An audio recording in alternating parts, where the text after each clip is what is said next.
Hey dear people, today I want to talk about practicing, and I know that we all have very full days, full lives with kids and jobs and whatnot. And then we want to learn to play jazz guitar, and it can just feel like we would have to practice 12 hours per day to, achieve that goal.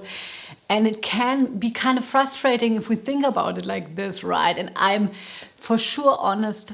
And I can tell you, I always think like I need to practice at least 4 hours a day. Otherwise, I don't even need to get started. And I think this is point number one. This is like, I think, a mind game. That's a way of procrastination. That's an excuse. Because we don't need 4 hours in a day. We need maybe 30 minutes. But the real point is how we practice. And that we practice in a way that really makes us progress.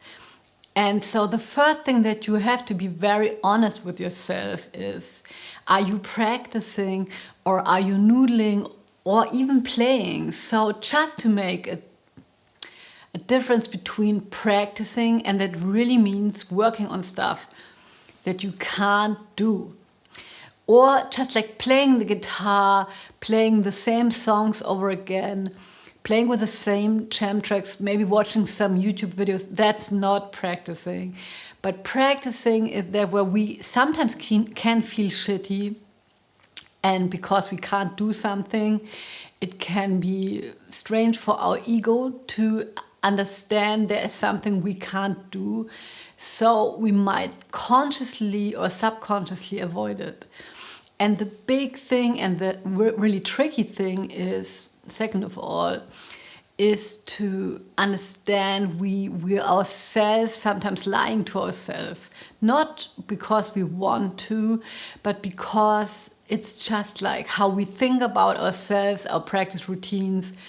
And I think it has something to do because we don't really assess what we're doing. And so maybe if you can track what you're practicing during 1 or 2 weeks, just like, you track your food, maybe track what you're practicing. So and if you see you spend most of the time playing over jam tracks and maybe playing along with some YouTube videos, then maybe this will not bring you the results that you want. And then you can also honestly say the results don't come because you don't do the stuff that really moves the needle forward. So productive practicing in 30 minutes a day, I would for sure heavily rely on repertoire, learning a tune. That's always the same thing. It's learning how to accompany it, how to play the melody over the accompaniment, maybe playing a loop, right, with the chords and playing the melody over it, and then improvising over the tune. That's the basic stuff, and that can be very hard depending on which tune you pick, right? It can be easy-ish, can get super complex, right? If you're having to play all the chords in the right tempo and time feel right. So that's where I would start, and then I would work on the questions that arise from that project, right? Like, oh, I don't know a chord shape for this chord. I wouldn't know which scale to play over this chord or whatever it is. So, but then the questions come from the music, and then you're problem solving, and not so much having a very cool concept that you learn somewhere, but you never know where to apply it. And one of the best exercises, and you just have to trust me here, is to transpose stuff. Transpose chord progressions, transpose licks, transpose melodies. This will really, really help you play what you hear and get a really good connection with your ears and your hands. Let's say you have a tune and there's 1 or 2 bars that are heavy to play over, then I would advise you to really take this one chord or those 2 chords and go really deep. Be courageous, leave FOMO behind, and think I'm working on the E half diminished going to the A7 or whatever it is, and then really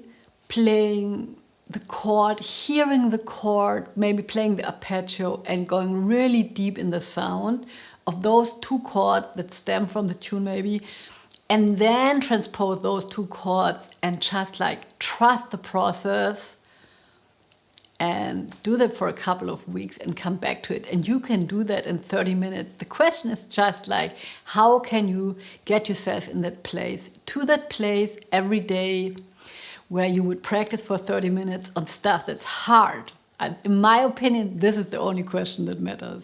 And last but not least, I want to mention, if you don't listen to jazz, it's not going to work. So you have to take time to listen to jazz. And maybe, you know, autumn is coming now.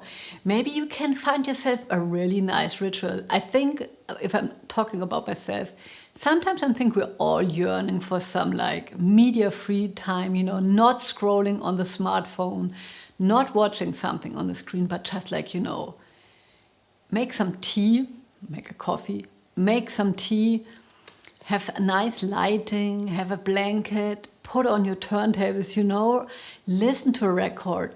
And that's also sort of practicing this deep listening, listening to music with a good sound.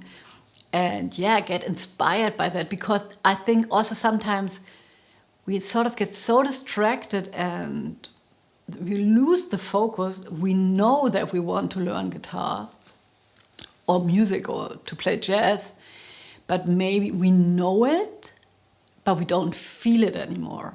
And then sort of the fuel is not there to do it. If you listen to good music, that's your fuel. That's your fuel, that's your why.